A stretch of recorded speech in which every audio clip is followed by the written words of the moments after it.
hype, hype. Come with me tonight. Get to see, I wanna be with you. Hype, hype. Come with me tonight.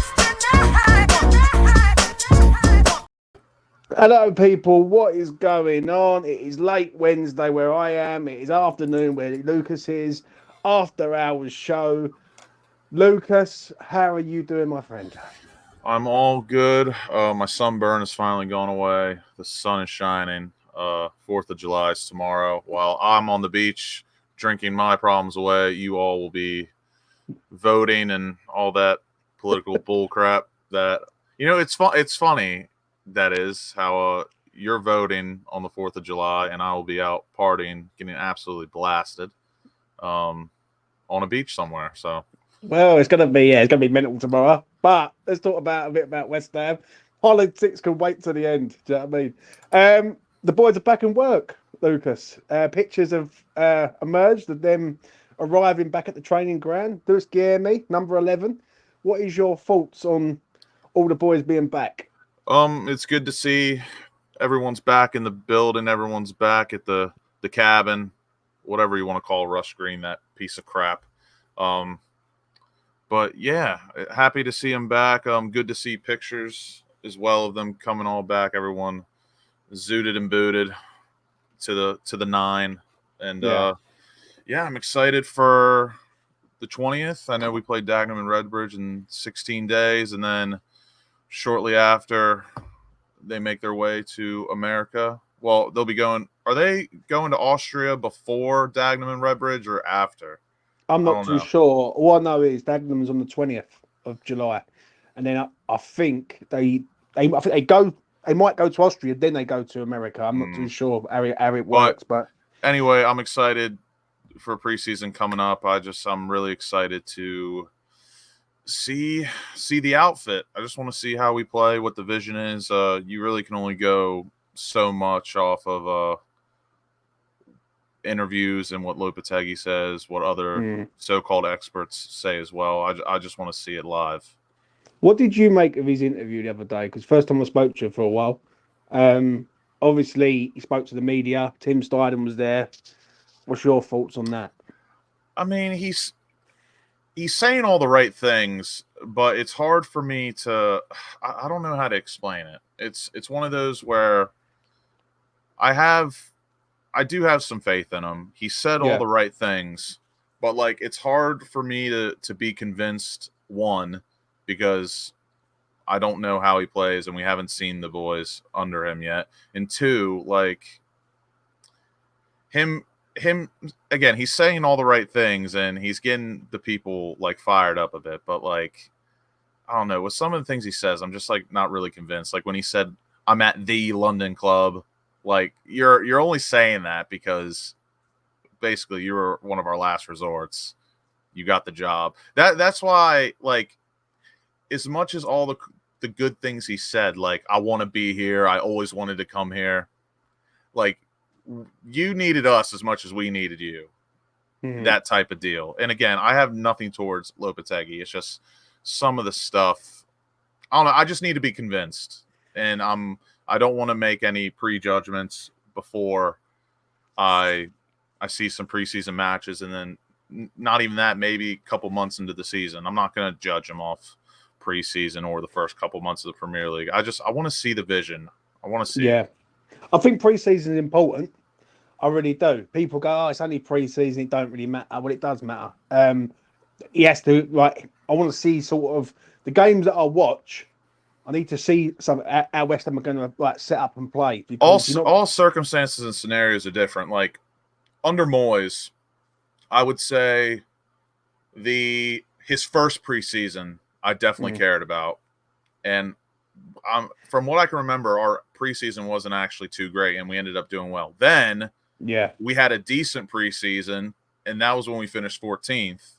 So in the end, does it matter? Yes.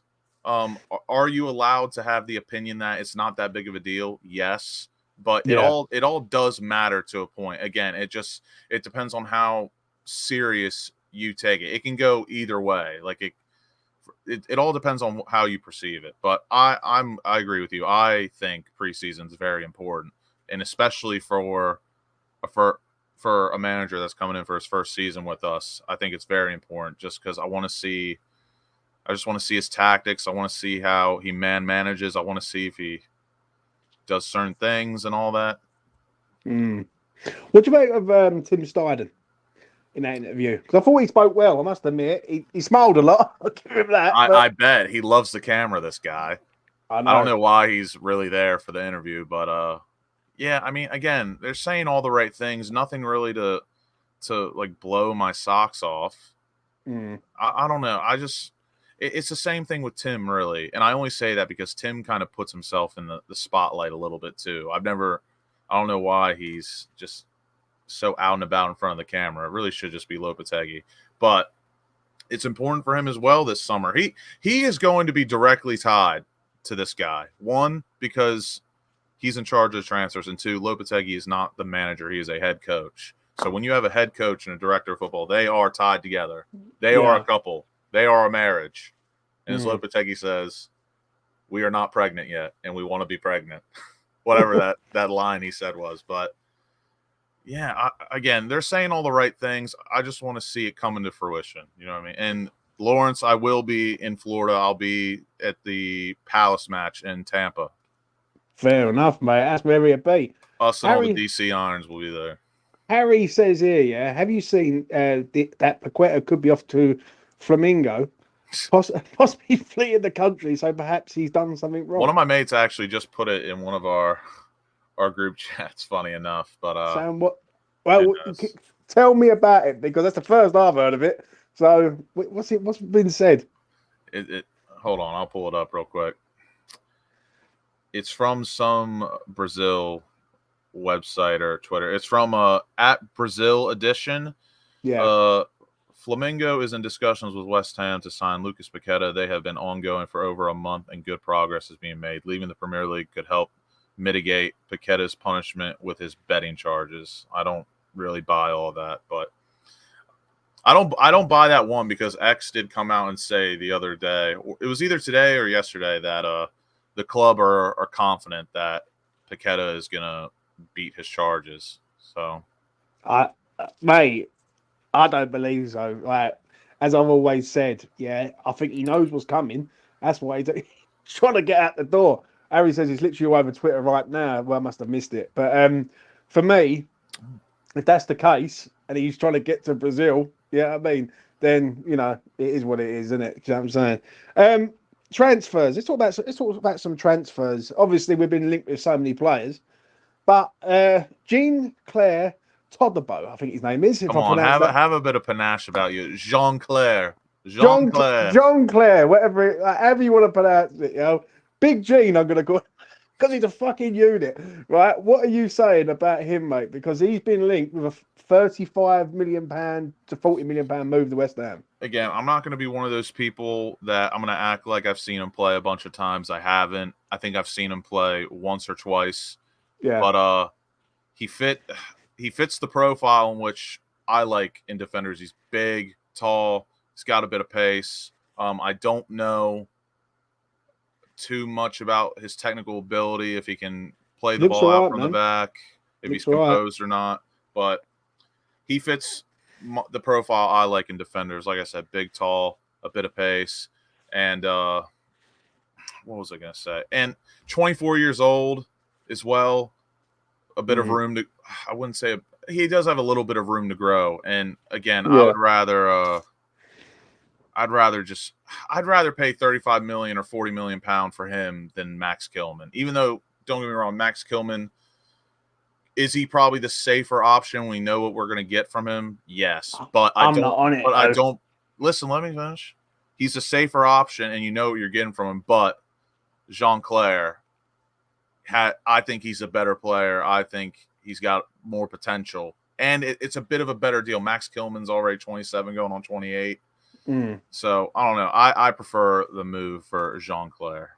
Jean-Claire, mate, he looks good. Like, obviously, when we was linked with him, Manchester United fans have been on about him for ages. And Mr. Goldbridge, the man who fucking hates West Ham at the minute, keeps like saying Hates stuff about. Bowen, hates West Ham. He just hates West Ham, mate. Trust me, we live rent free in that geezer's nuts completely, right?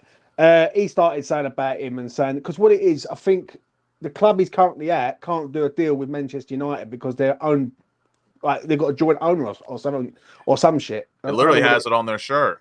Yeah, I don't know how all that works. It's really weird because I know Man City just bought Savio from a club that they partially own as well, which, again, I don't really care about all that, but Goldbridge, if we get him, he can hold.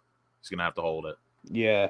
Listen, I watched a few clips of him. Like I watched a clip on YouTube of him up against Mbappe, yeah, obviously in Ligue 1. And for me, he does look the real deal, this geezer. Looks really good. Like strong, powerful, yeah. He can pick a pass out.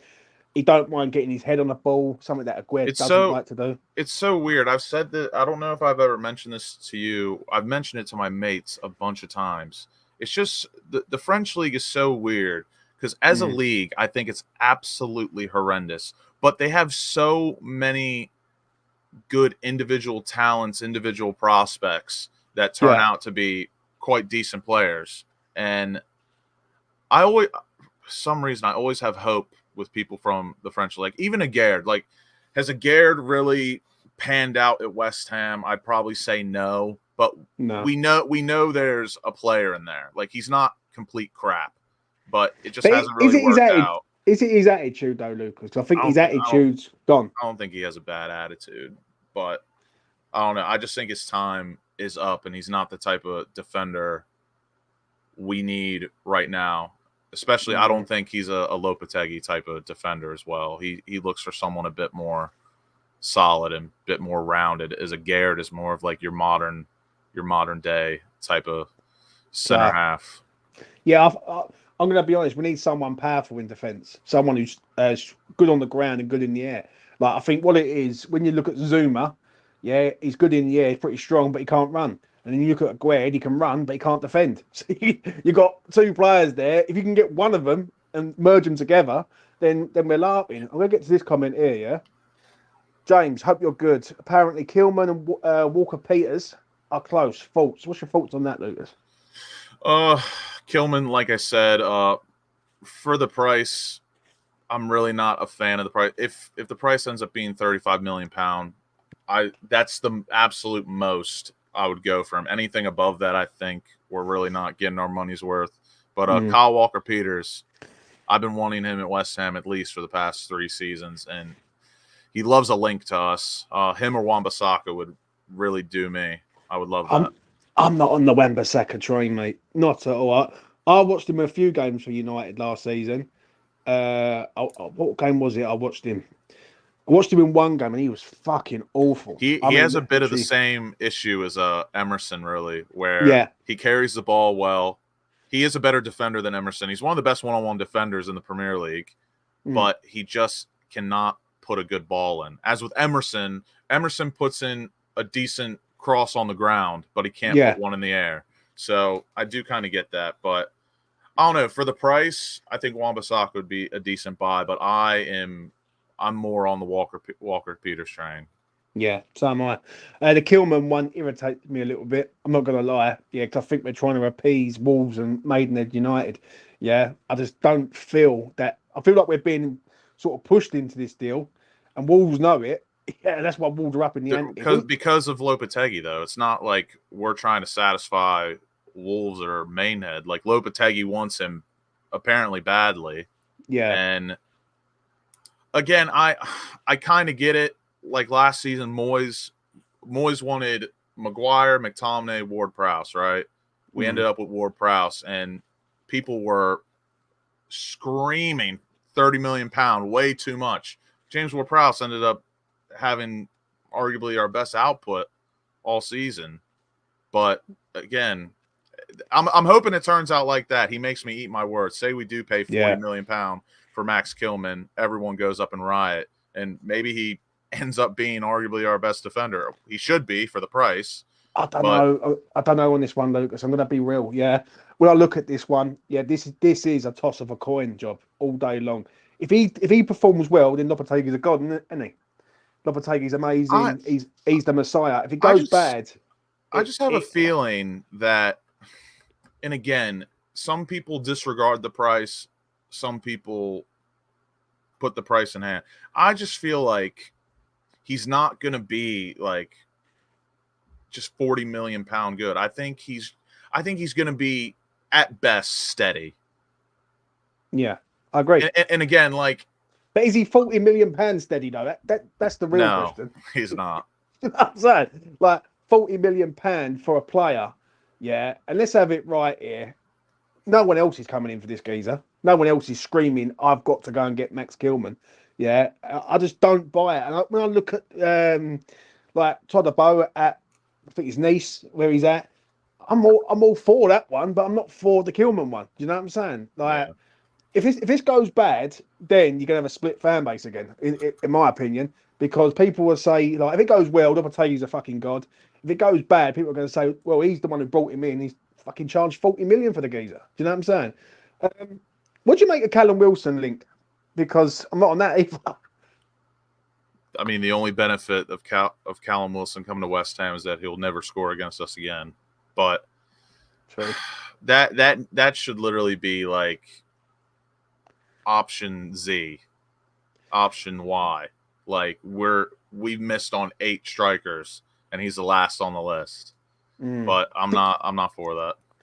Lou, friend of the channel, has been on with me before, says, did Ward-Prowse have a great season? Debatable. I think he had a decent season.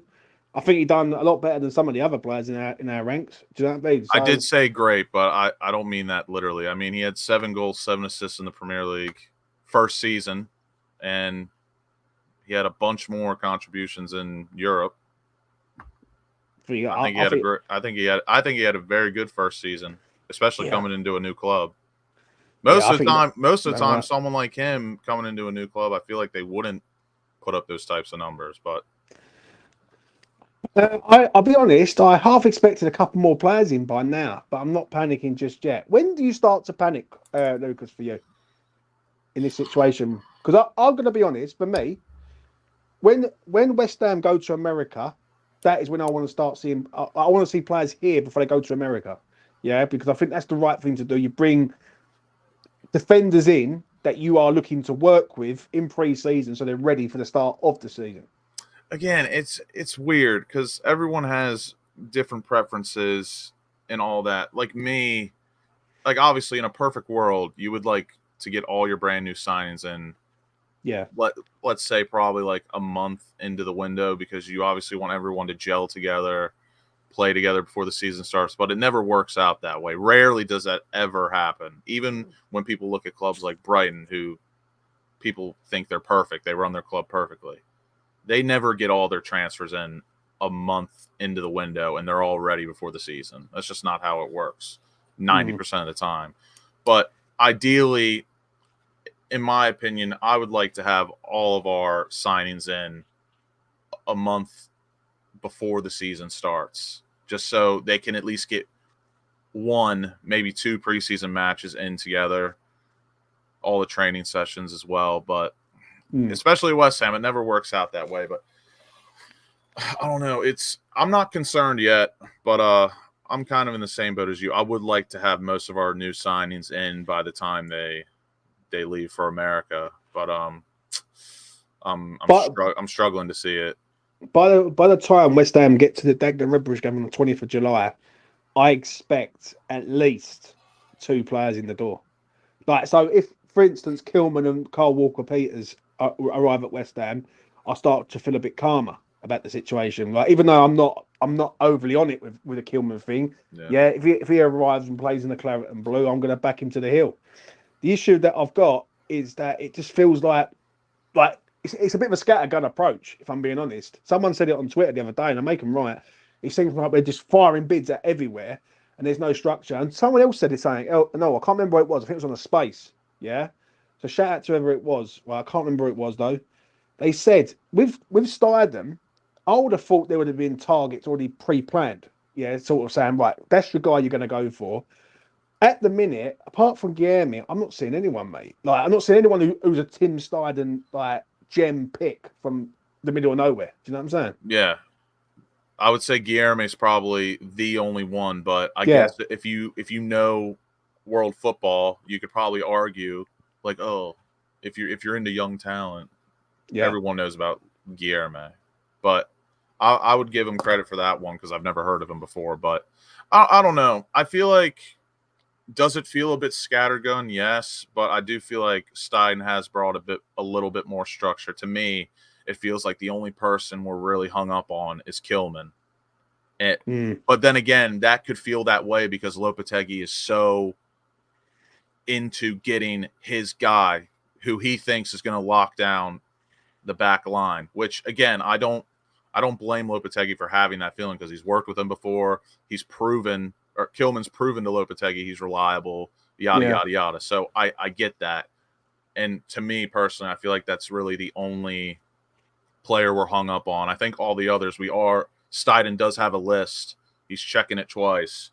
And if it doesn't, if the price doesn't fit our opinion or our evaluation, see you later. We go to the next one. So, and again, it's a bit early, in my opinion, to really say it is scattergun because the window just opened. But again, time will tell. And one thing that does worry me a bit, I don't like when we're linked with a lot of players. Like, and I'm just using X as an example because really he's the only person I go by because he's the most reliable person we know.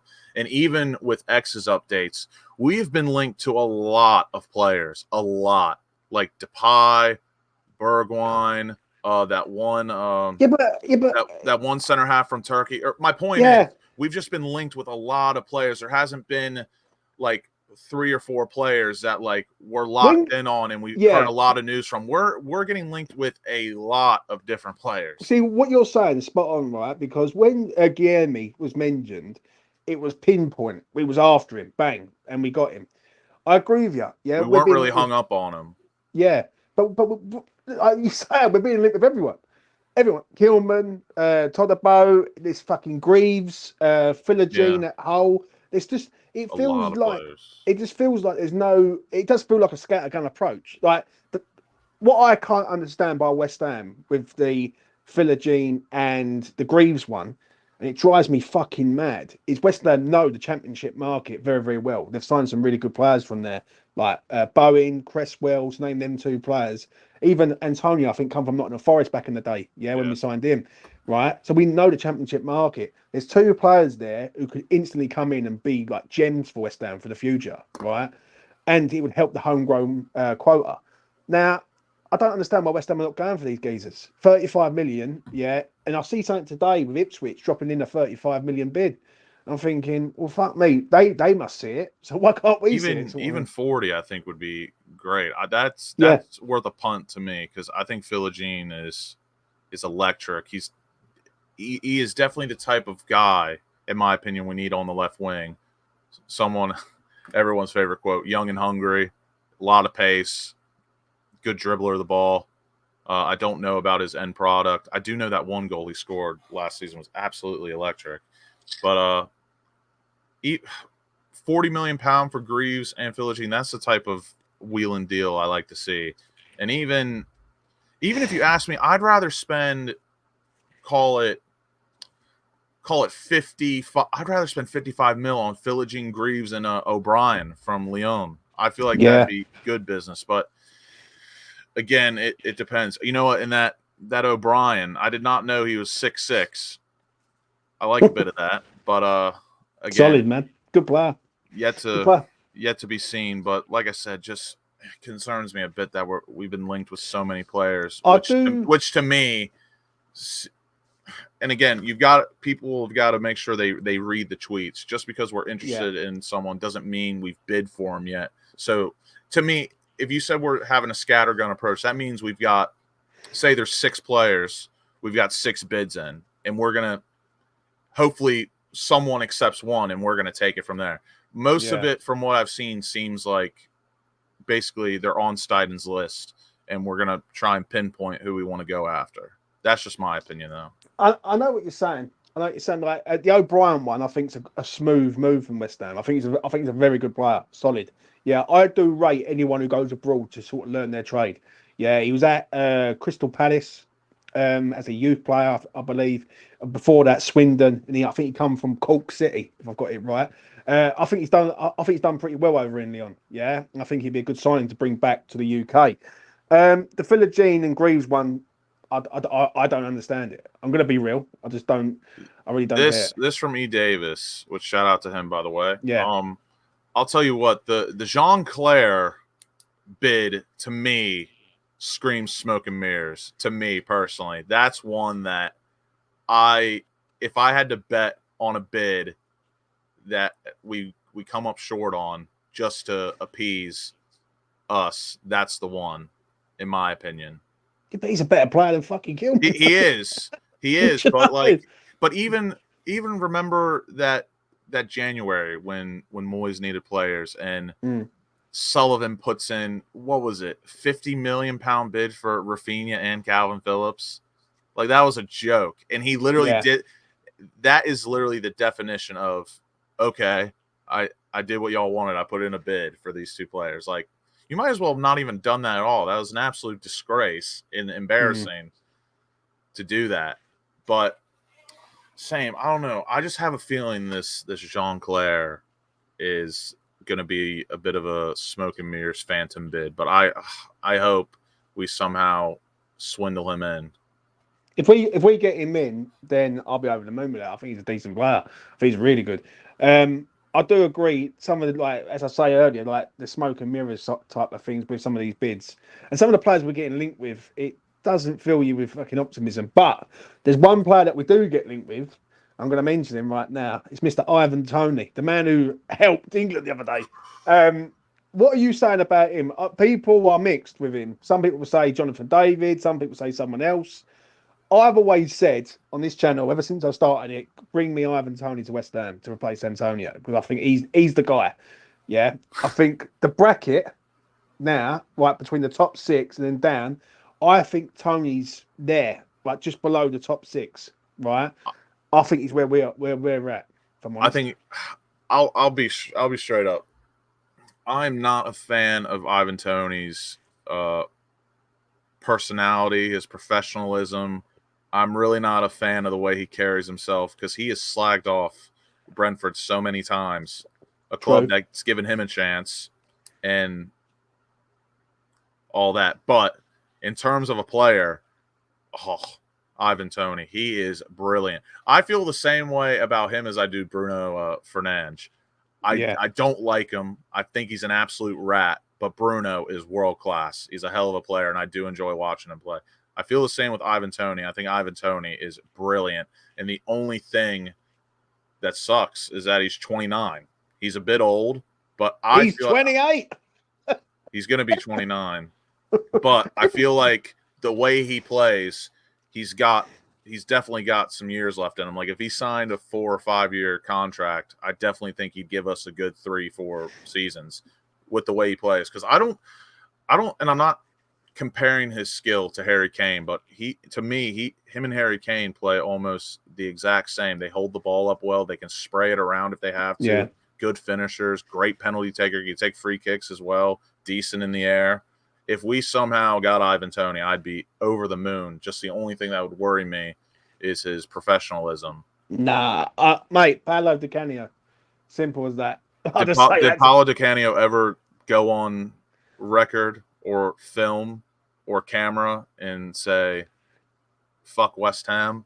No, he never said that. But I can tell you someone who's done that. I know you can. But when you've got a maverick player, because that's what Toney is, right? Tony's a maverick player. Now, his attitude with Brentford is Brentford's problem. Now, I don't know. Di Canio to me is a maverick. Someone who loved the club, and obviously you could argue a few things or you could debate a few things that he's done that you could say, oh, he doesn't love the club. But I think he did love the club, and he is who he was. Ivan Toney to me is a bit more of a dickhead, in my opinion. But he's a great player and someone I would love at this club. He is exactly the type of striker we need.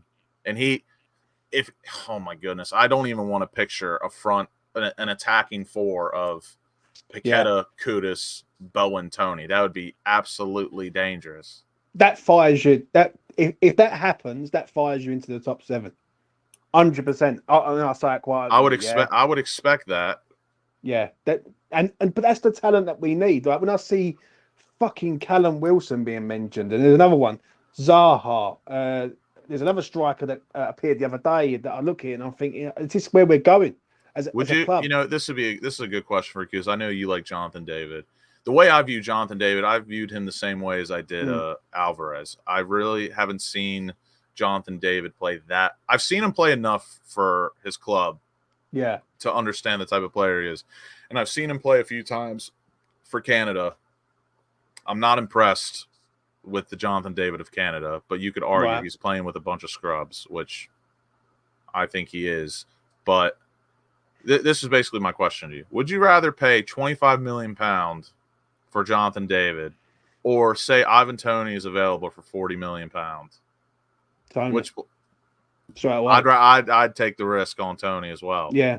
Tony's the guy, mate. Right, because what he does is he's a focal point up front. Like he can hold the ball up, he can score with his head. Him and Antonio would be a killer 1-2 punch on and off the bench. Imagine starting Antonio, bringing Tony off the bench, or vice versa. Yeah, that would be fantastic. And obviously, Bowen as well as a third option if you really just wanted to throw the kitchen sink. And I think what it is with Tony is you know what you're going to get with him. That's what I think with Jonathan David. I do like Jonathan David, and for 25 million, I think he would be a great signing for West Ham. But with Ivan Toney, I think if you want a replica of Antonio, that's your guy straight away. Like, and I think Tony's better technically than Antonio. Like, I think he's got the power. He's got the power. He can score penalties. He can hold the ball up very, very well. He's a bit of a bastard. I genuinely feel like his passing is incredibly underrated as well. Like I said, I think he plays exactly the same as Harry Kane. Not to say that he's on par or better or the same level as Harry Kane, but they do the exact same things. They play the same exact way. Just obviously Harry Kane is world class. Ivan Toney, I think, is a brilliant player. Just his professionalism, I hope, if he comes to West Ham, is a bit better than it was at Brentford. I agree. Well, I'm going to get to a few comments. This one's a good one. X said, we're trying to swap Aguerd for the French boy, Todobo. And so maybe we sign Kilman as well. If we do that and we get them two together, that would be formidable. Because as much as I like Mavropanos, I still don't know if he should be first choice. I think he's I want to choose my words here carefully because very, very good is a lot of praise. I think he's a good rotation piece. Someone that if you need him to start, he's going to come in and he'll do a job, and he does have that bit of panache. I think he's third choice. I think when you look at him, I think he's a very good third choice. Yep, 100%. And I'm with you all day long. When I look at Mav, I think, do I look at him starting 38 games or 35 games in the Premier League with West Ham and being formidable? No, I just don't see it. Now imagine a back three of Kilman, Jean-Claire, and Mavro. That would be something special, wouldn't it? That would be Bastards United, mate. I would feel a bit more open to the idea of Kilman if we were somehow able to get him and Jean-Claire, because I think that would be the way they play in their play styles, that'd be a very formidable, solid two center halves that just no messing about. I could get on board. I could get on board with that. If someone said to me right now, James, you pay 40 million for Kilman, you swap Aguerd with John Clare, and basically that's your two centre halves. Say basically Kilman and Jean Clare for let's call it 70 million. Right. I feel like that would be quite decent because I think obviously you're not going to be able to straight swap Aguerd and Jean Clare. We're still probably going to have some people are saying 50, just slap another 15 on Aguerd. I don't think they're going to value him that high. I think it is still going to probably take about 25 million pound if we were to throw a Garrett on top. So let's call it safe, 70 million pound for Jean-Claire and Kilman. I would get behind that. Yeah. But then again, I don't know what the budget is. I'm not even gonna guess. I know Tim in the interview said we don't have to sell to buy. So take that for what you will. I disagree on that. I don't think we have to sell defenders in order to buy better ones, but that's a different. Again, I just don't know why there's such extreme ends of this budget talk. There's some people that think we have 50, 60. There's some people that think we have 150 million bags. Yeah. I'm just not into that. I always say the truth is somewhere in the middle. So I'm just going to say we probably have 90 to 100. Yeah. I was going to say Lukaku, yes or no for you? Oh, that's a tough one. That's not tough. Convinced. I'm going to be straight. Yeah. Watching him in that Euros was fucking like he's just not the same player. And I think for me personally, before I let you land, you're going on the name rather than the ability. Right? The ability of the man is that, yeah, he might score goals in the Premier League, but he ain't a long-term person. This is the thing. I think, and Alfie said this on Twitter like a week ago when Lukaku was at the height of his when he was at the height of Twitter, the topic of Twitter during the Euros. It's easy to look at the goals he's missed and be like, wow, he played incredibly shit. But if you take that out, obviously, I think he's been all right. Like, he's always going to hold the ball up well. Let's be honest. Right. He's an absolute unit of a man. He's always going to hold the ball up well. I think he does link up play decently still. His dribbling has never been the best, but because he's so strong, he almost really doesn't need dribbling ability. Once he gets in front of you, you're cooked. But again, you are a striker. And like James says, Lukaku is too wasteful. I agree. And the thing is with strikers, we all know it. When they score that first goal, sometimes that is the best thing that has ever happened to them because they go on a run of form like we haven't seen before. And if they're not scoring, sometimes they just go into an absolute dump of depression and terrible form. So it is a bit of a tricky one because I do rate Lukaku, but again, we need someone that can score goals, someone that can hold the ball up, score some goals, bring people into play. And I think, me personally, I think we need to go all out for Ivan Toney if that's actually an option. This report, just to go off that subject a minute, Fabriziano's been busy tonight, as Alex just puts in the chat there. I'll put that up there for Alex. There you go. Oh my. Flamingo have approached West Ham to sign Lucas Paqueta on loan. Negotiations are ongoing on club side. Players camp have been informed of Flamingo's desire to sign Paqueta, and it's come from some sort of news out there. Flamingo plan to insist on this deal in the next few days. Fucking hell, mate. That's fucked us. I'm going to be straight. The Lucas Paqueta situation is completely fucked West Ham. Really has, because we had a golden egg there where we were prepared to sell, and that has just really shafted the fuck out of us now. Do you know what I'm saying? I don't understand. The only issue with that is what would happen with that, unless there's no betting laws in Brazil. I don't know what the laws state in Brazil. That's a bit crazy. Wow.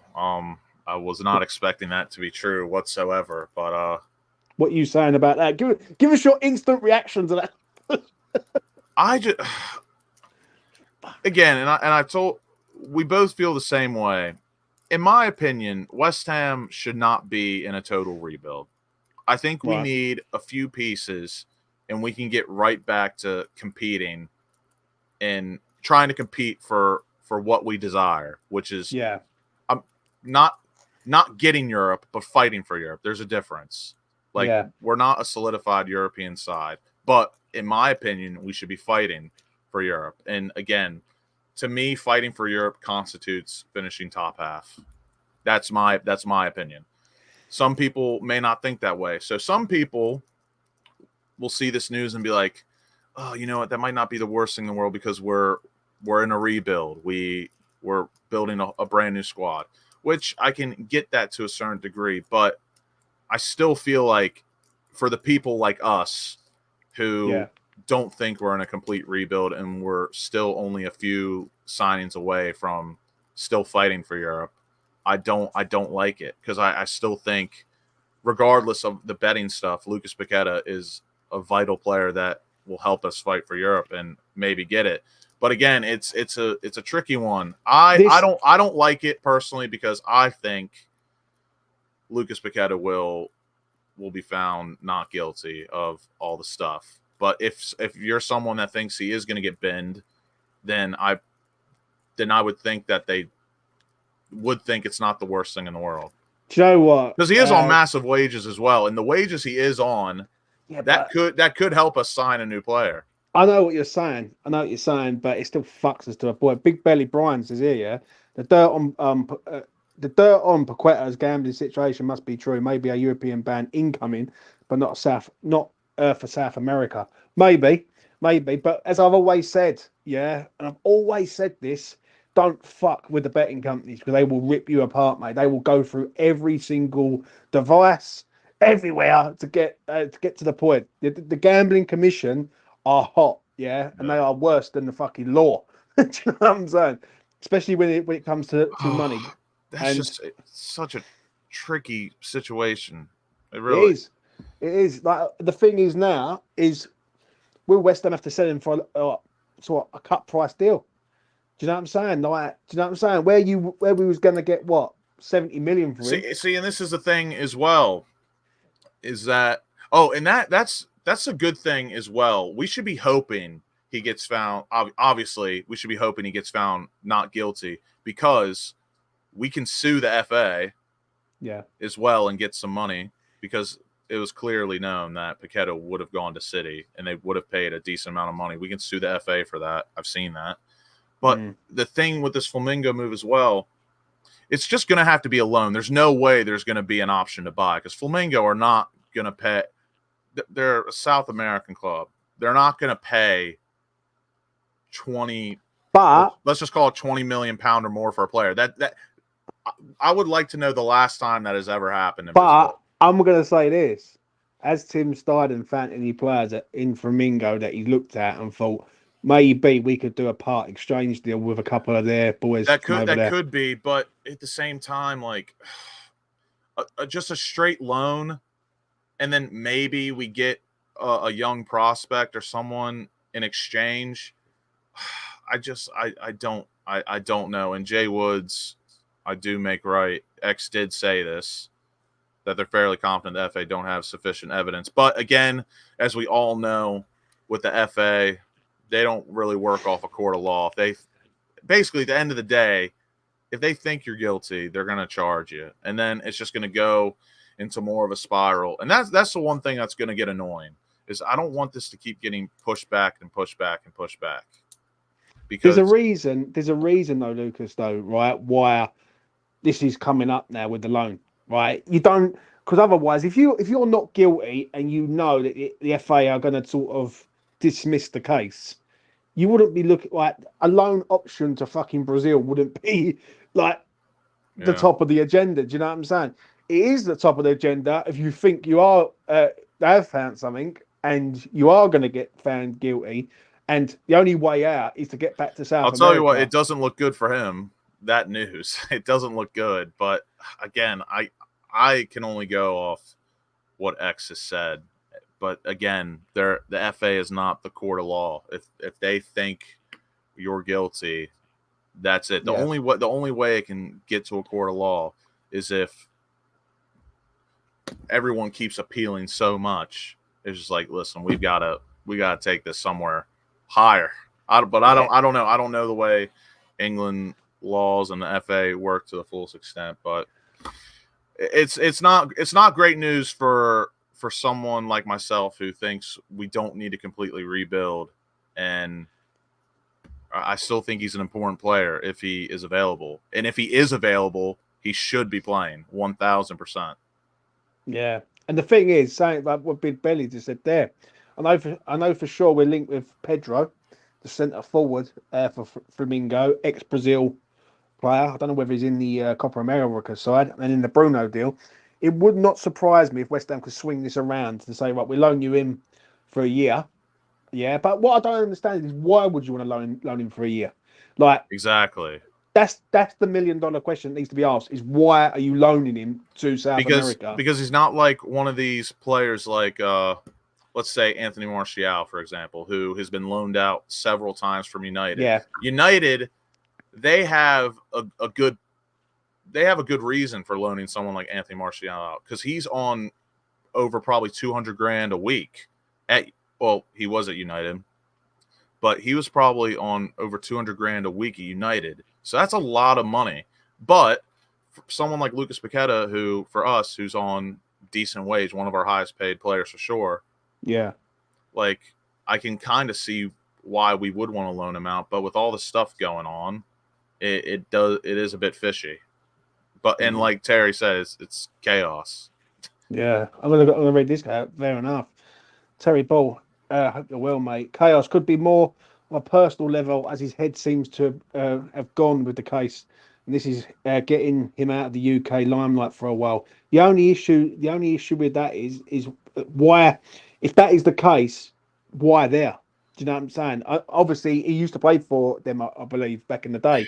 So maybe he wants to go back home. And That's fucked us, Lucas. and again, I'm not one to say how someone should feel, but like if Lucas Paqueta wants to get away from the limelight, I mean, we're all in this together. We're backing Paqueta. Yeah. We have backed him. I feel like that should give him confidence. Like we haven't really thrown him under the bus or said, okay, you can deal with that by yourself. Like I'm pretty sure that West Ham have been working very. Lopetegui said it the other day. He said, "Oh, we're all a family and all that." Yeah, and I'm like, this what you just said there's fucking spot on, literally spot on. Why would you cut and run? Yeah, it's basically, if anything, him fucking off to Brazil is basically saying, "Well, fuck yous, like I'm out of here." That's what it's basically saying, and that's a worry, man. That's a worry. I just don't know that. I'm really shocked. I'm shocked about this news. To be honest, I'm incredibly shocked. I really thought that that link that I was sent was not a joke, but you all know all these different places that put out news and sources. What I didn't think it was true at all, but Yeah, I agree, mate. I agree. I know. Right, let's try to think a bit positive as we round this up. What did you make of the new kit, Lucas? Because like only at West Ham can they fuck over the fans for the ticket prices and then bring out a vintage fucking like kit. What you saying? It's a beauty of a kit, an absolute beaut. I think it's beautiful. I think it's absolutely class, and as you Brits would say, very smart. Yeah, I hate that term, by the way. If anybody, love it. The most vague term ever created, in my opinion. It's Ream. Good. That makes more sense than smart, in my opinion. But Well, you know. I think it's an absolute unreal kit. It's a shame that our new sponsor is apparently they have two different logos, but it's a shame that fat green sleeve sponsor really kills it. Not even a bit. I think it kills it a lot. Like, I'm not kidding. That kit is arguably the best I've seen. Agree. I would honestly give it like a 9.5, maybe a 9 out of 10. But that sleeve with the QuickBooks sponsor, the green, it knocks it down to like a 7, 6.5 for me. But you know, the thing is, I forget his name. Lovely chap on Twitter who does like kit mock-ups and stuff. He said that QuickBooks had two different logos. They had a green one and then they had a white one. If the sleeve sponsor was white, it probably wouldn't have ruined the kit at all. But I don't know. Whenever the strike ends, again, I never get my kits until the end of the season anyway, until they go on sale. Like I'm doing that right now. I'm about to order a couple kits. I know I shouldn't, but they're last season's kits. Don't shoot me down. But I will not be buying the new kit until the end of the season or whenever this strike is over or whatnot, because I am in support of it. Yeah, I get it. But yeah, it sucks. I'm telling you right now, if I do get the kit, I'm hoping that the sleeve sponsor was heat pressed on, because I will scrape that thing off. I will. Well, you know me. I don't buy no merchandise from West Ham until fucking Sullivan's at the door. Yeah. And it does pain me that kit is beautiful, and that's a kit I would literally buy. Yeah. What I will do. The promo is, video as well was very good. Yeah, we will talk about the promo video before we wrap this up. Yeah, but I will buy a kit for someone at Christmas. I do what I done a few years ago. I'll buy a kit for someone, one lucky subscriber, and I'll donate it to them. Do you know what I mean? Because at the end of the day, that's what it's all about. I'm all for the strike action. The only issue is with the strike action Same. and what people are trying to do. I think the damage is already done. I think Sullivan's already got the people in place, and striking at a Betway Cup game isn't going to do the damage. You need to be striking on Premier League games, FA Cup games, live on TV. That's when you're going to. And that's what I mentioned to you damage. the other time we talked. Is that Brady and Sullivan? I think they've already pretty much executed what they wanted to do. Because again, like, I'm all for the strikes as well. I signed the petition.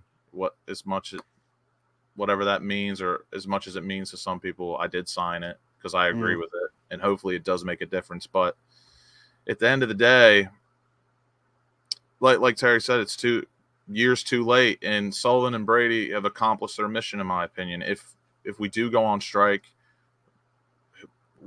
we'll be missing out. But tourists and whoever, or even some supporters who aren't on social media that don't know about the strike, they're just going to fill those seats. And again, I guess fair play to Sullivan and Brady, business-wise. They've created an entity that no matter what you do to your diehard supporters or people that have been following the club for years and years and lineages, those seats are going to get filled, and they don't care if it's from a diehard supporter or a random tourist on the day or what may have you, or even a United fan.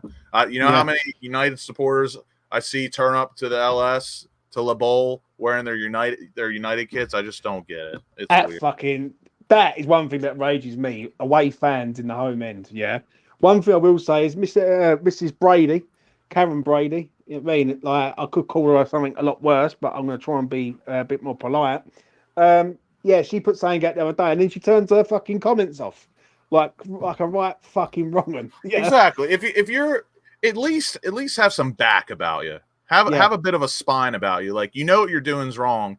At least have the chops. And you're right. And you're bang on right. She knows that she's doing wrong, and she's fucking basically saying fuck you to the West Ham fans.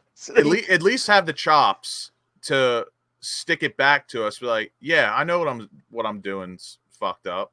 You're gonna have to deal with it. I'd rather that than blocking the replies. Because that, again, that's two-faced. That's very two-faced. I'd honestly respect her more if she just said, yeah, I know what I'm doing's wrong, and I don't care. It's making the club money. It's making us money. Do one. I'd be like, I wouldn't say fair play, but I'd be like, well, you know what? At least it's very coward. She's backing up her claims, at least, even though I don't agree with them. It is just cowardly.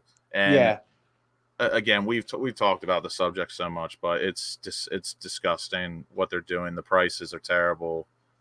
I still can't believe they're charging kids the same amount as adults. I think that's an absolute disgrace. Yeah. I'm going to say this before we move on to the final topic: is that you don't treat West Ham fans like customers. Yeah, and I even put a tweet out. I retweeted what she put, and I just basically said that you're taking away the lifeblood of this club, from the youth up to the old age pensioners who have been here for years. I think it's an absolute disgrace that an old age pensioner has to use their pension money, in order to fund their sort of love for West Ham, and it be so expensive for them. Yeah. There's one thing I've noticed, and I've noticed this since they've gone to the LS, is there's just no deals no more. There's no sort of looking after of the fans. They do quid for a kid like once a season, I think. That used to be back in the day when I used to go to Upton Park. That used to be about 5, maybe 8 times a season. League Cup games, the odd shit game where West Ham would be playing someone in the bottom half, and you go like kids for a quid, adults for a tenner or 15 quid. Yeah, they basically look at it now, and this is the thing that I've always said, and it really does fucking upset me, is West Ham's now a franchise, and it will never be West Ham of old. This is a different West Ham. Until they're gone, at least. I don't want to give up hope on that, but I think them going would do the whole club good. Yeah, and having a new owner in with fresh ideas and someone who actually fucking a cares. sense of community. Yeah, I think that would have to come into play. But I'm gonna be honest, they like it's just not the same, Lucas. Like Yeah. to sort of mug off the younger fans. Now I said it the other week, like we done a show the other week, and I say it again. When the father's got to tell his son that he can't afford to buy him a season ticket and he can only go probably 6 to 8 times in a season, that is fucking like heartbreaking. Because let's be honest, like obviously the concessions are horrible as well, but at the end of the day, the only thing that matters is being able to get into the ground. And I think we would all take the continuous hoard prices of a beer or a burger or a Coke or whatever, but don't mess with the tickets. Like, because at the end of the day, as long as you can get in the ground and watch West Ham, that's a win. And I think we can deal with the terrible food price and stuff. Because at the end of the day, you don't need it, but it is part of the experience. But the most important experience of the day, of match day, is watching the boys play. Basically, it's making memories, isn't it? Yeah. Like you will remember the time. Trust me, you're not going to remember that burger at the London Stadium. It's absolute crap. That's what I'm saying. But you will remember like famous wins, like Seville and fucking any other game that you've seen with West Ham, like Mark Noble's final game of the season, where like with Man City, like you will remember games, yeah. And the problem is with Brady and Sullivan, and they're both as bad. I see people saying that she's worse than him. Yeah, they're both as bad. Yeah, it's because they don't care about the fans. They care about the pound note, and that's the problem. Now, this boycott, it's going to go one of two ways. It could either be a very, very good success, and they start looking at it and taking note. I personally don't think it's going to work, especially not on a 6 weeks holiday. And when kids in and around London want to go to somewhere, all West Ham will do is just lower the fucking prices down even more. There's just not enough backing to really hit them where it hurts. Like, you don't get me wrong. Do I think boycotting the Betway Cup is a good idea? And could it be a success? Like that single boycott? Yes. But there's gotta be more events. There's gotta be more pinpoint moments to boycott. And it's gotta be a bit more organized. Like you said, 6 weeks really of organizing, or I don't know how long the petition or whatever. If you can put banners out for the manager, start putting banners out for the owner. Like that's what I think. Yeah, you should be having banners at every away game. Yeah, and make it a statement and say, right, exactly, ain't going away. And at the end of the day, I'm all for the boycott. I'm all behind it. I support it, but I just don't think there's enough people that, I wouldn't say care enough, but you've got to really, really grind it. You've got to really graft the boycott if you wanted to make it a success. A petition is all well and good, even with the no Pategi. A petition's all well and good, but they can only go so far. Yeah, it's really toilet paper at the end of the day. It is to a point. And you don't think Sullivan and Brady already know that they're not liked, that we want them out? They definitely know. But again, they don't care because they're making money. They're putting back into the club the bare minimum of what they should be. But then again, that's what separates a club like us from Villa. I'm going to ask you a question, right? And this is quite an in-depth question that I'm going to ask you now. If you would have looked at this 8 years ago and you knew this was coming, would you have moved to the LS?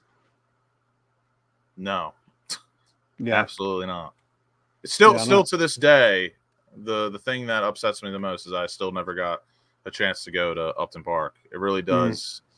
It really does. I wouldn't say hurt because I've never been there, but it does. It does pain me a bit because again, all I've ever known really is the London Stadium, and while my experience there hasn't been terrible, I know for a fact from all the stories, all the stuff I've heard, it's no Upton Park, and it never will be.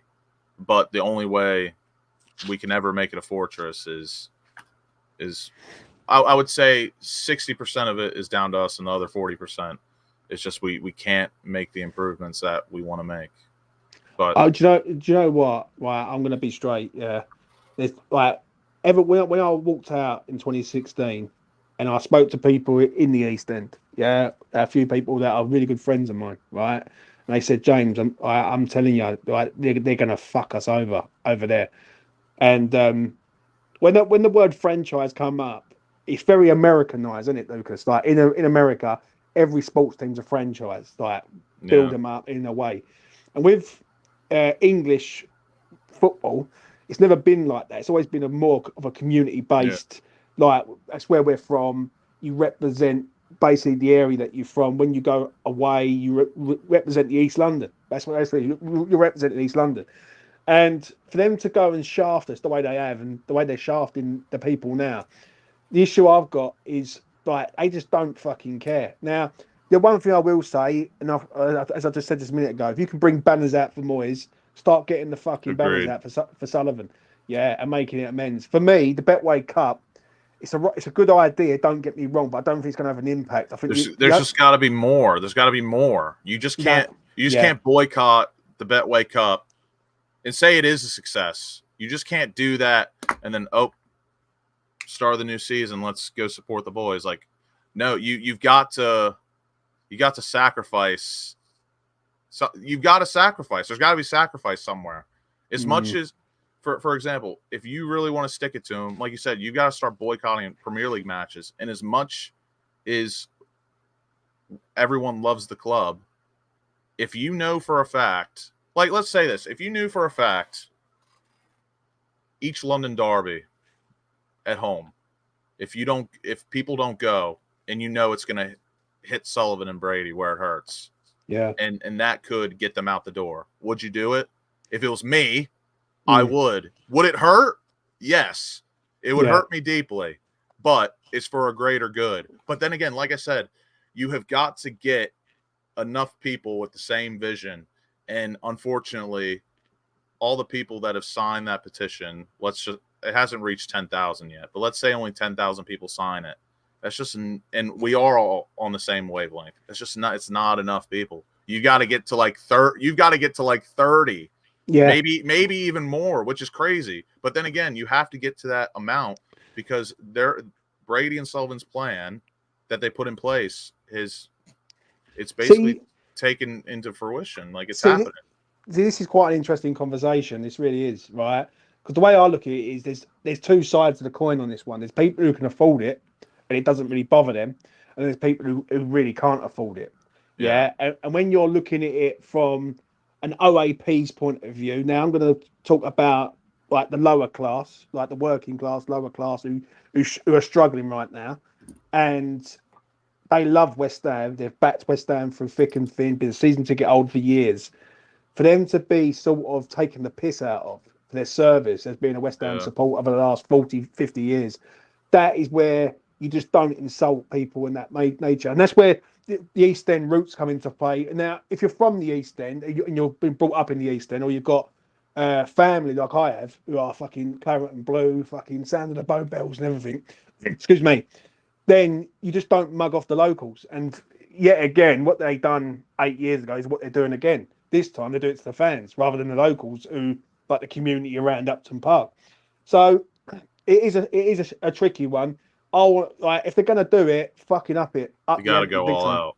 Yeah, it's all or nothing basically. Like if you have to keep walking out of the ground on the 70th minute to make a stand, you got to do it. The issue someone said to me the other day, he said, James, if West Ham were 2-1 up on the 75th minute and using the ground, would you walk out?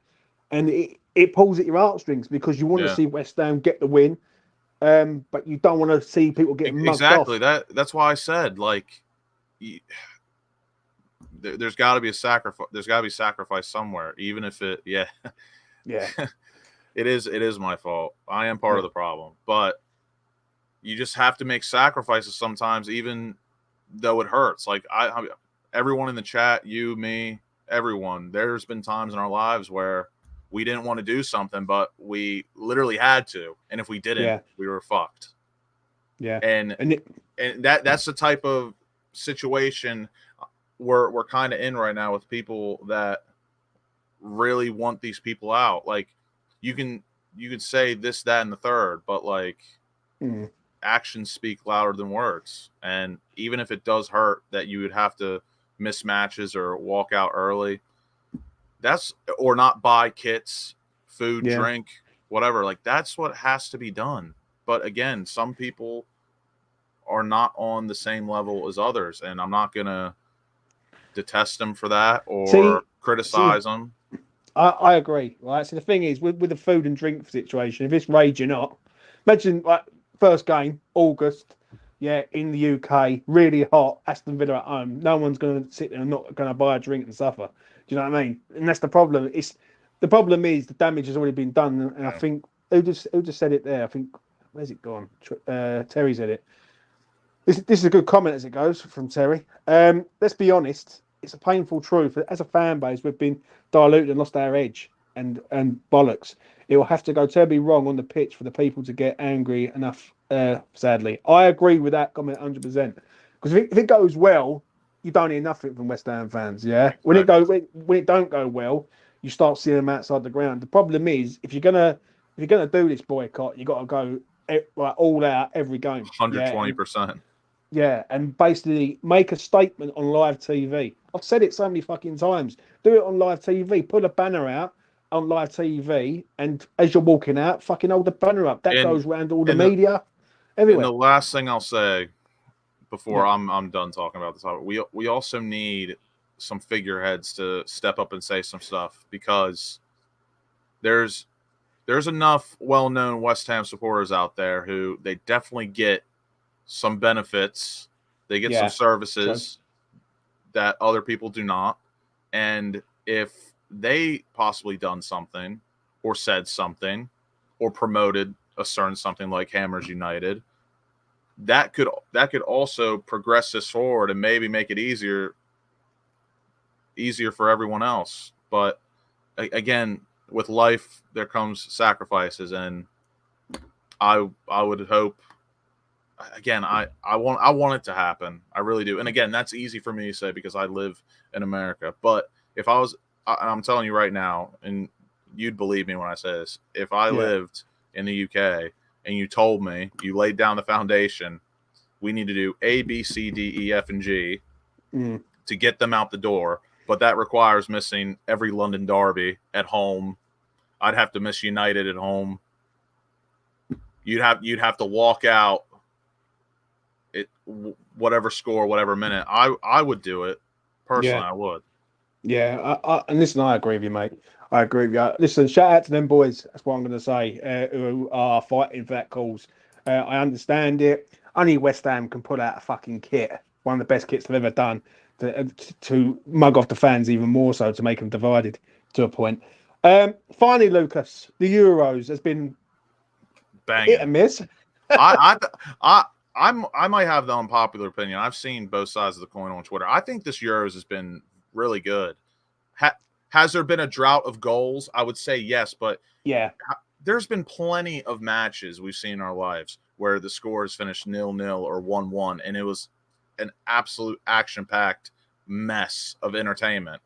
And again, to me, there hasn't been a lot of goals, but I think most of the matches have been really entertaining and really hectic. But again, that's just me personally. I would give this Euros, I'd give it like in my opinion, I'd give it like a 7.5 out of 10. Because there has been a few duds, like especially France and England. We're looking at you both. You both have sucked and given us nothing, but everyone else has delivered. I'm gonna be honest, I agree. 7.5 out of 10. Yeah. It hasn't been amazing. I thought the Turkey game last night was fucking. And whoever, you know what, to all those people out there as well, the South Americans that say Copa America is better than the Euros, have a day off. That is outrageous. Mate, I watched Brazil. I watched a bit of Brazil versus fucking Colombia last night, and it was just mayhem. It was just literally mayhem, but clashing and fighting, and it was awesome. They also don't do penalties in Copa America, or they don't do extra time. They just go straight to penalties after 90 minutes. What kind of shit is that? I know, mate. I know. Well, right, first things first, right? You obviously see the game the other day. I don't know watch along on it. I'm cursed. Mate, I'm fucking cursed. I'll do a watch along every single time, and it's just dead game up a dead game. But What did you make of Bellingham's goal and obviously England's comeback the other day? We are the most luckiest team. Luck doesn't even describe it. You deserve to lose. You should have lost. But again, Bellingham, he does what he does. He always comes in clutch. That I'm not gonna lie. When he yelled, "Who else?" I thought that was just so cringe from him because in my opinion, you've been crap all game. And I get it, you scored a great goal as well to tie things up, but to who else? It's basically saying I'm him. You've been crap all match. You've been crap all Euros. But again, I'm not trying to hate because he is a clutch player. I respect him. I think he's a great player. But very, very, very luck's not even the word. I want to know how far that horseshoe is up Southgate's ass. I'm gonna be honest, right? When I was doing the watch along the other day. Oh, and for Southgate to say what he said after the match, I always thought we had a chance. Oh, fuck off. Have a day. And I don't hate Gareth Southgate at all either. I don't really like his managing style. I'm not a fan of that, but I think he's a good bloke. I like him as a person. But have a day off, man. I must admit, right? Well, I done the watch along the other day, Lucas. I'm watching it and I was fuming, literally fucking fuming. Right, we had a shot on target, and obviously when that goal went in, all the sort of anger in me just come flying out. Yeah, just exposed out to the nation and out to the world. I thought England were blessed, mate. Literally blessed. I think what happened was Slovakia ran out of steam towards the end, and England got lucky. How England were in the quarterfinal, I don't know. How England are still favourites, I don't know. I don't know how England are still favourites. Because them and France, they're in the same situation right now, and that's why I have money on France, and that's why I'm actually confident in France. Them and England have had the same tournament. Both have been awful, underwhelming, but as soon as they have that match, that game, you've got to back them. And I'm telling you right now, if England play the same exact way as they did last match against Switzerland, they will lose. But if England put in convincing performance and beat Switzerland, same with France, I think it's going to be France and England. And then it's just going to be down to whoever wants it more. But I think France and England have had the same exact tournament. I don't know. I think with France is that you can. I'm not talking like squads either. Yeah, but them, France and England, two of the favorites, odds wise, they've been incredibly underwhelming and crap. Yeah. I've got to be honest. Fresh says there about my moment. Yeah, when I celebrated, I must admit, this was fucked, man. I'm not gonna lie. It was funny. And the France situation, I think France beat everyone in that half. Yeah, I think they go through Portugal next round. Which I'm gonna be honest, France to get to the semi-final right now. If anyone wants a punt, France are 4-6. Yeah, to beat. Basically, to get past Portugal and get to the semi. I think that's absolutely stealing money, mate. And that's the thing as well with Portugal. I think Portugal has already played. This is the thing. England and France have not played one good match yet, in my opinion. Yeah. Portugal have at least played one good match, so I kind of know their ceiling, in my opinion. I feel like I know their ceiling. Yeah. France and England, they're not even on the floor. They're under the floor right now. And I'm telling you, with France, they haven't scored an open play goal yet. But once that one goes in, I'm telling you, I think France is so good, and I'm a big critic. One, because I have money on them, and two, they have been a disgrace, and their fans will tell you that as well. I'm going to be honest. I think with France, I think their defense is so good, they're not going to concede many goals. And that's the thing. They can. And that's why I'm separating the two in terms of squads, even though they both have been crap. France can afford it because their defense is rock solid. Even Upamecano has been pretty damn good, who had a really shit season at Bayern. Their defense is locked down. And N'Golo Kante, he didn't take the season off in Saudi Arabia. He's come back, and he might be the best midfielder in the tournament. I'll tell you And what, even 33 years old he is, and he's running around. and even Rabiot, Chouameni, they've looked good as well. The only thing they're missing is goals. As with England, defense is shit.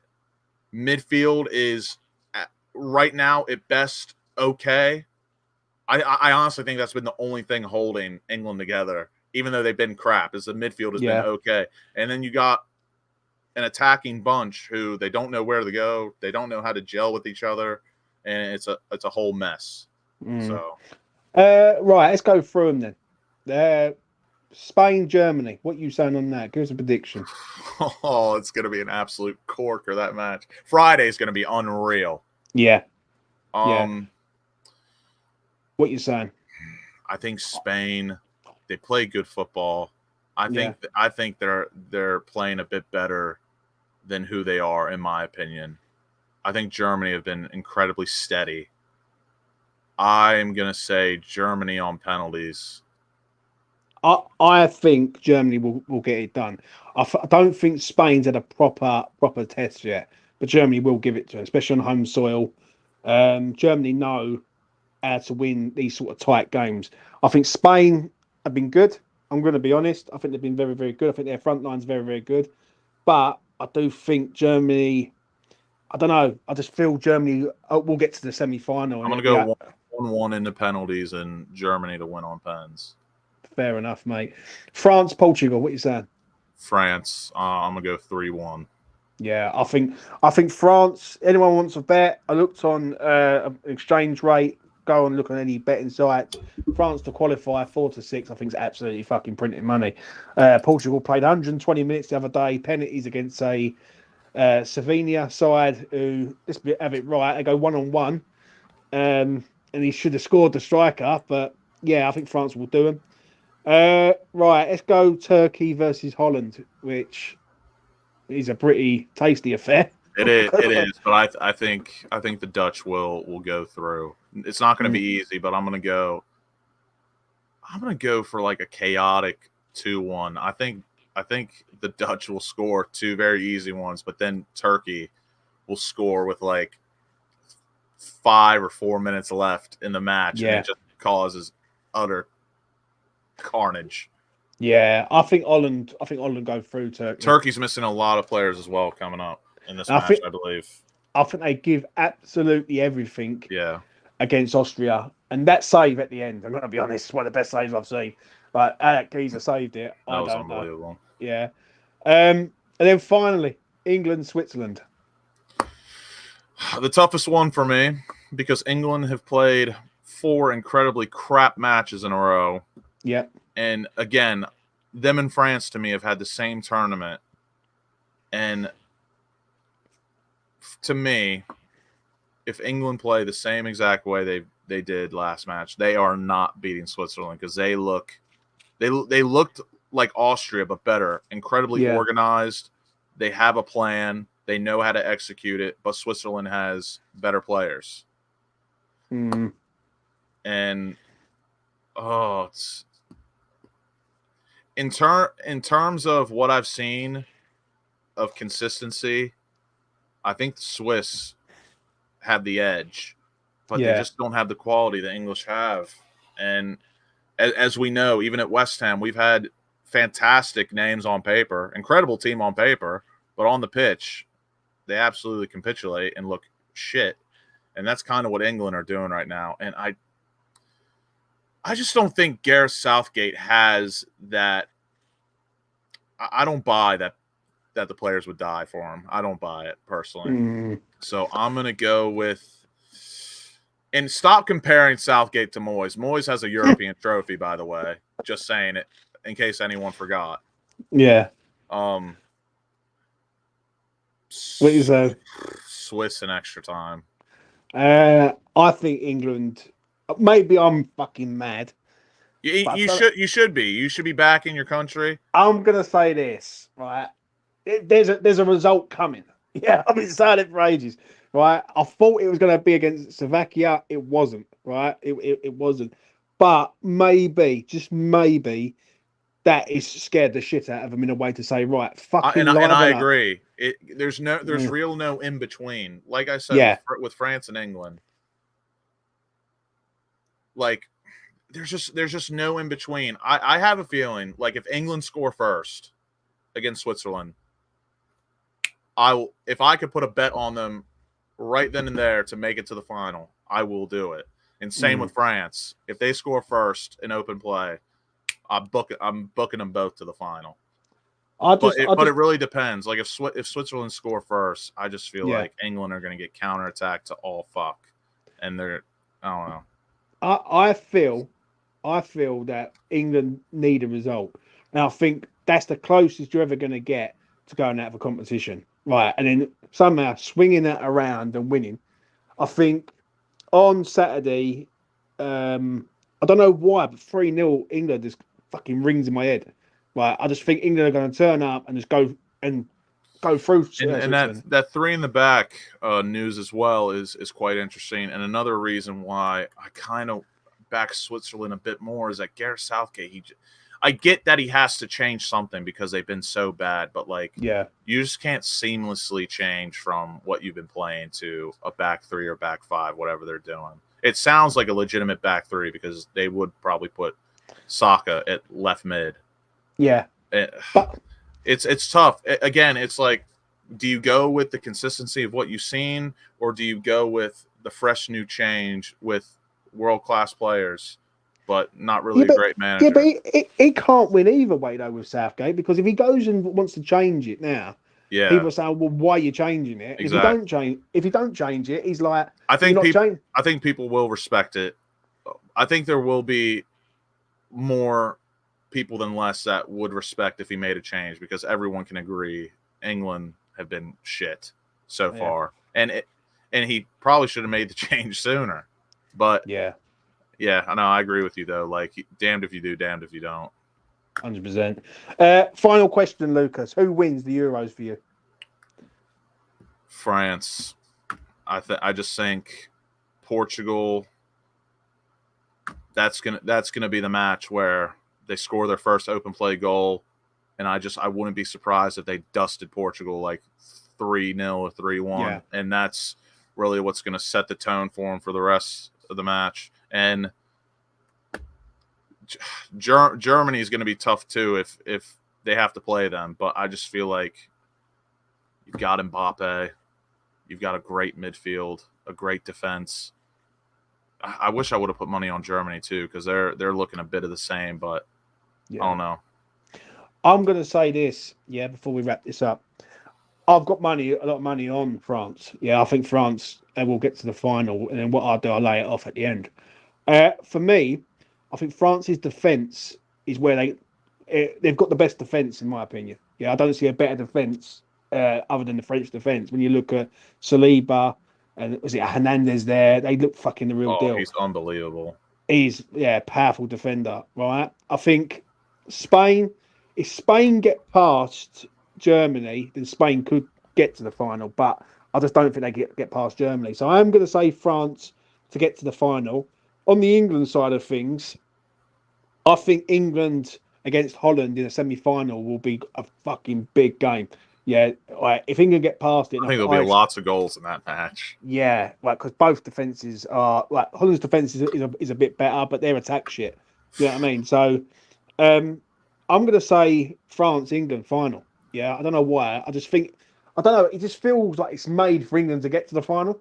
I don't know why. Well, maybe I'm fucking mad, but that's how it feels. It just feels like England are made to get to this final. And if England don't get to the final, having Switzerland and possibly Holland or Turkey, then it's just a crime. It's being fucking real. So, any final words, Lucas, you want to say before we go? I do. Mr. Moyes, please, if you are watching, please, if the U.S. Soccer Federation gives you a call, please come save us. Please, Moyes, please save us. What would you do if he was to rock up with his Scottish accent? I would actually cry, tears of joy. Because don't get me wrong, are there better options out there? Absolutely, but people, you think England supporters are deluded and all that? U.S. absolutely deluded. They think we can just go get Jurgen Klopp and Zinedine Zidane because we're the U.S. of A. Absolutely fucking not.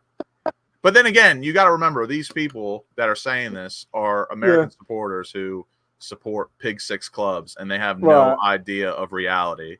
They just think everything like, oh, we could just go out and do this, blah blah. No.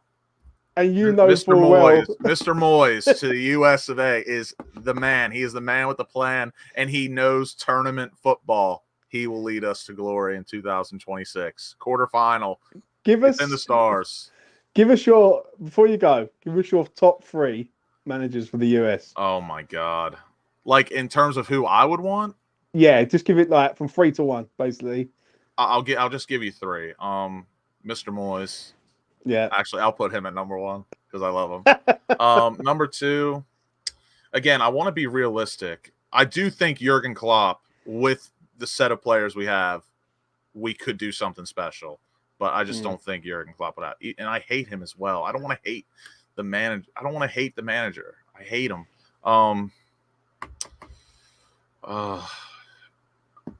There was a giant list. Yeah, that someone put out of all the available managers, but again, they're like kind of diluted. Like all these names, like I just don't see it. I did see the list, and I was like, "Fucking such Big Sam to the US of A." Imagine him over there, mate. Here we go. The list of some experienced coaches that are currently unemployed, and it goes Pochettino, Joachim Löw, Zidane, Klopp, Tuchel, Xavi, Pioli, Allegri. Oh, here we go. I would easily take Moyes. I would easily take Terzic, former Dortmund manager, the Croatian. I'd take him 1,000%. But again, all the others are just like very diluted and out of this world. So who do you think you're going to end up with? Do you reckon it'll be American manager again? Probably. We don't really. Well, I mean, we did do Jurgen Klinsmann. So, but like, again, we turned down Bielsa because he doesn't speak English. How bullshit is that? I would have killed for Bielsa Murderball in America. That would have been primetime entertainment. Oh dear. Well, he's free. He's been made redundant. Yes, get Big Sam in as well. Get Big Sam to. Oh my God. If we played in Vegas, wow, Big Sam will go on an absolute bender. This guy, he would go on the biggest bender you've ever seen in your life. He wouldn't even fucking turn up. Nope. 100%. Do you know what I'm saying? Right, that's us done.